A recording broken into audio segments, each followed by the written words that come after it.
Olá, bem-vindos de volta. Este é o 9º capítulo da nossa série História da Igreja, da Memória à Instituição. Olá a todos.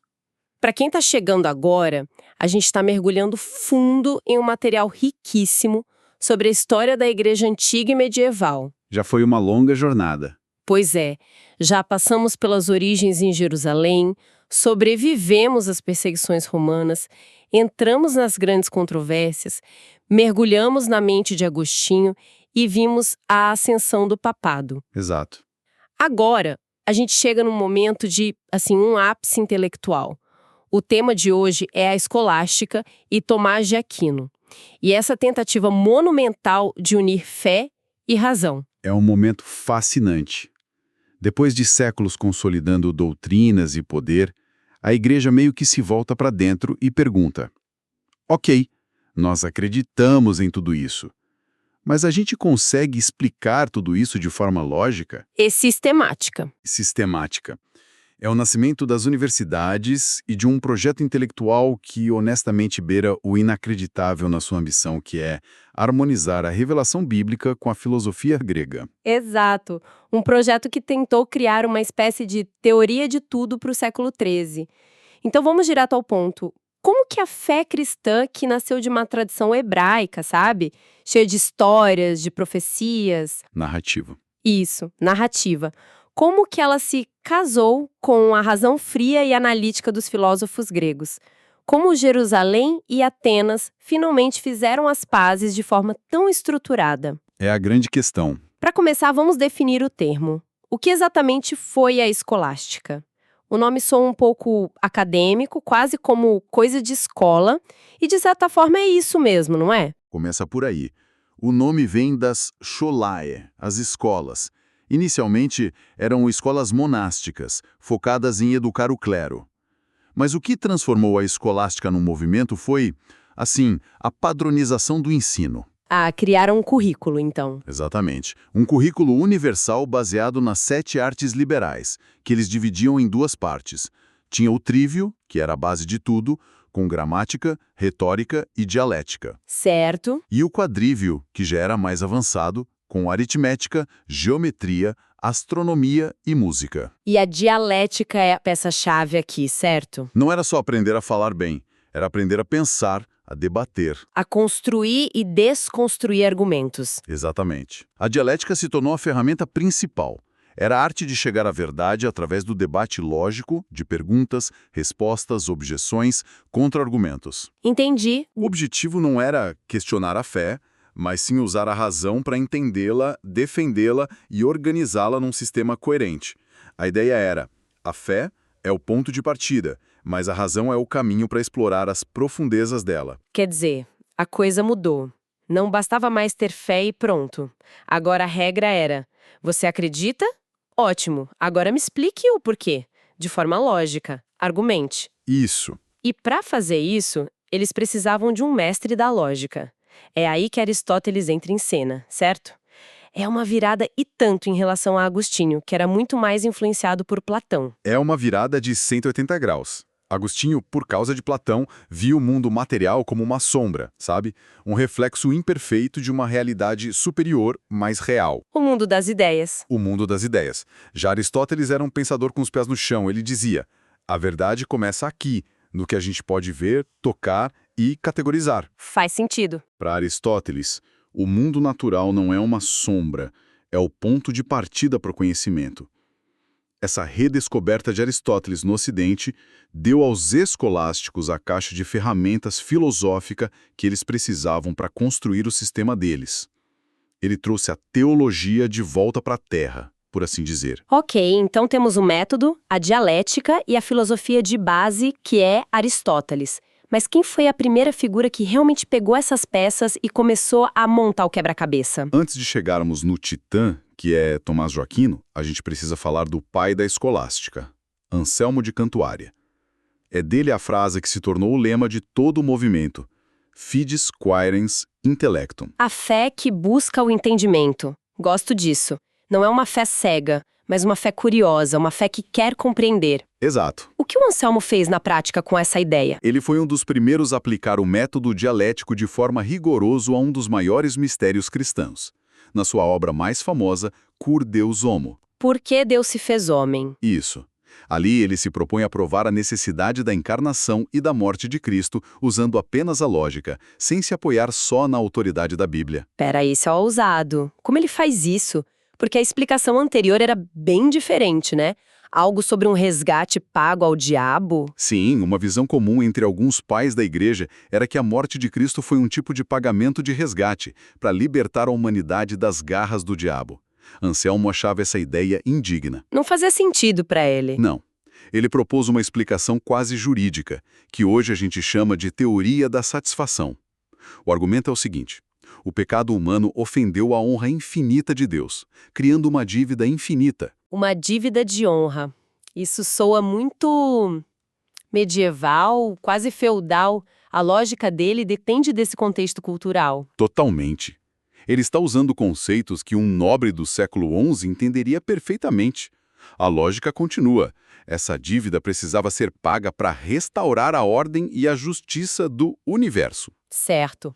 Mas a humanidade, finita, não tinha como pagar uma dívida infinita. E Deus, em sua justiça, não podia simplesmente perdoar, porque isso violaria sua própria ordem. Qual a solução? Alguém que fosse as duas coisas ao mesmo tempo. Exato. Seria necessário alguém que fosse perfeitamente humano para representar a humanidade e pagar a dívida, e perfeitamente divino para que o pagamento tivesse valor infinito. Entendi a lógica. Logo, a encarnação de Deus em Cristo não foi apenas uma boa ideia, foi uma necessidade lógica para resolver um problema cósmico. É um raciocínio brilhante que mostra o poder do novo método. Ok, então o Anselmo cria essa ferramenta, esse método lógico, para provar algo tão central como a vinda de Cristo. Mas o que acontece quando alguém pega essa mesma ferramenta e a aponta para tudo? Aí a gente chega nele. É aí que entra o personagem principal do nosso estudo, Tomás de Aquino. Exatamente. Tomás de Aquino pega o projeto de Anselmo e o eleva a uma escala, assim, universal.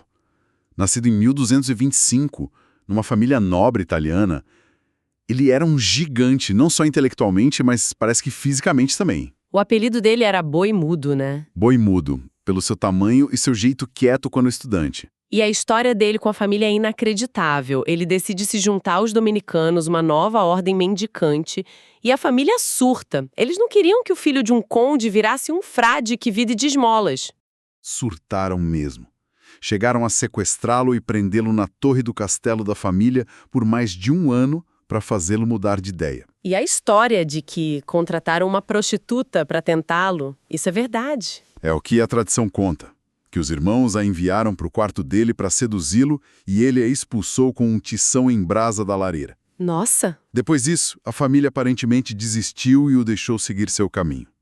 Isso mostra a convicção do homem. Ele sabia o que queria, e o que ele queria era estudar e ensinar. E ele se tornou professor na Universidade de Paris, o centro intelectual da Europa. Foi lá que ele mergulhou de cabeça em Aristóteles e começou seu projeto monumental, a Suma Teológica. Por que ele sentiu a necessidade de escrever uma obra tão colossal? Aparentemente por uma razão muito prática. Ele não gostava dos manuais de teologia disponíveis para os alunos dele. Achava confusos. Desorganizados, confusos. Então ele decidiu escrever o seu próprio livro introdutório. O que é uma modéstia absurda, porque a Suma Teológica é uma tentativa de organizar e explicar todo o conhecimento teológico. Tudo. Desde a existência de Deus até a moralidade dos atos humanos, de forma perfeitamente lógica. E ele constrói essa catedral intelectual gigantesca, mas ele nunca termina, certo? A história do final da vida dele é tão fascinante quanto o trabalho? Sim, é um final surpreendente. Em dezembro de 1273, enquanto celebrava a missa, ele teve uma experiência mística, algo que o abalou profundamente. E ele parou de escrever. Parou de escrever completamente. O secretário dele o incentivava a continuar a Suma. E Tomás teria respondido: "Não posso. Tudo o que escrevi me parece palha em comparação com o que vi e com o que me foi revelado." Ele morreu poucos meses depois. Que momento! Imagino que para o intelectual daquele calibre, admitir que a experiência mística supera todo o sistema lógico dele deve ter sido avassalador. Isso não coloca em xeque todo o projeto da escolástica? É a grande questão. Alguns diriam que sim, mas outros argumentam que isso, na verdade, confirma a visão de mundo dele. Para Tomás, a razão é uma ferramenta poderosa, mas limitada. Ela tem um teto. Exato. Ela pode nos levar até a porta do divino, mas não pode nos fazer atravessá-la. A razão pode provar que Deus existe, mas não pode nos fazer entender o mistério da Trindade, por exemplo. Para isso precisa da fé. Para isso é necessária a fé, a revelação. Para ele, fé e razão não são inimigas. São como duas asas que levam a alma humana para a contemplação da verdade. A razão te leva o mais alto que a humanidade pode ir, mas o salto final é sempre pela fé. Entendi. A razão está a serviço da fé. A filosofia é a serva da teologia, como diziam, e a forma como ele estrutura esse serviço na Suma é uma obra de arte da lógica. A gente podia detalhar um pouco esse método, porque não é um livro que se lê do começo ao fim como um romance. De forma alguma. A estrutura da Suma é como o mais rigoroso debate judicial que se possa imaginar. É um sistema de perguntas e respostas. Certo. Cada pequeno tópico ou artigo começa com uma pergunta. Por exemplo, Deus existe. Em seguida, e aqui está a genialidade, ele não apresenta a sua resposta. Não. O que ele faz? Primeiro, ele lista as objeções mais fortes à sua própria posição. Ele atua como o advogado de acusação contra si mesmo. Ele começa apresentando os argumentos contrários. Isso é de uma confiança intelectual imensa. Exatamente. Ele quer mostrar que entendeu perfeitamente a oposição. Depois das objeções, ele cita uma curta passagem de autoridade, geralmente da Bíblia ou de Agostinho, que aponta na direção contrária. O famoso sede contra. Isso, mas pelo contrário. Só então ele apresenta a sua própria resposta detalhada, o respondou, onde desenvolve o argumento. E para finalizar, ele volta a cada uma das objeções iniciais, uma por uma, e as refuta com base no que acabou de expor. É um sistema à prova de balas. Ou pelo menos que tenta ser. Ele te força a pensar em todas as facetas de uma questão antes de chegar a uma conclusão. Pense na ambição disso. Ele usa essa mesma estrutura para tudo.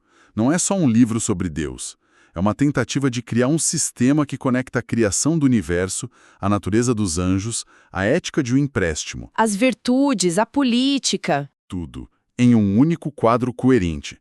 A Suma não era um catecismo, era para ser um motor de busca para a realidade, movido pela lógica aristotélica e alimentado pela revelação cristã. E por isso o tomismo se tornou tão fundamental, né? Exato. A teologia dele se tornou a base do pensamento católico por séculos, justamente por essa clareza, rigor e abrangência. Assim a gente chega ao auge da escolástica. Um momento em que o cristianismo ocidental não apenas tolera a razão, mas a abraça de forma radical como uma ferramenta indispensável para explorar a fé. Uma síntese que parecia ser o ponto final perfeito. Da jornada intelectual medieval. Sim, ele é visto como o ápice. Mas, como acontece com muitos picos, depois dele começa a descida. Após a morte de Tomás de Aquino, essa bela harmonia entre fé e razão começou a ser questionada. Começou a ruir. Começou. Filósofos como Duns Scotus e principalmente Guilherme de Ockham começaram a separá-las novamente, argumentando que teologia e filosofia eram disciplinas distintas, com métodos e objetivos diferentes. A famosa navalha de Ockham, que de certa forma corta essa conexão que Tomás de Aquino passou a vida construindo. Exatamente.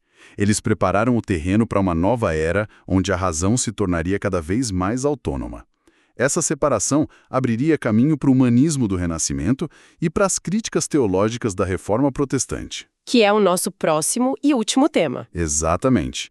A grande síntese de Tomás de Aquino foi, ao mesmo tempo, o maior triunfo da Idade Média e o sinal de que ela estava chegando ao fim. Uma síntese monumental entre Jerusalém e Atenas, que marcou o fim de uma era e o começo de outra. Perfeitamente colocado. Isso nos deixa com uma reflexão para o final. A gente vive numa época que frequentemente coloca a ciência e a fé em campos opostos, como se fossem inimigas mortais. O que é a ousadia intelectual de pensadores como Tomás de Aquino, que viram a razão e a revelação não como adversárias, mas como duas asas essenciais para elevar o espírito humano à contemplação da verdade, o que isso pode nos ensinar hoje?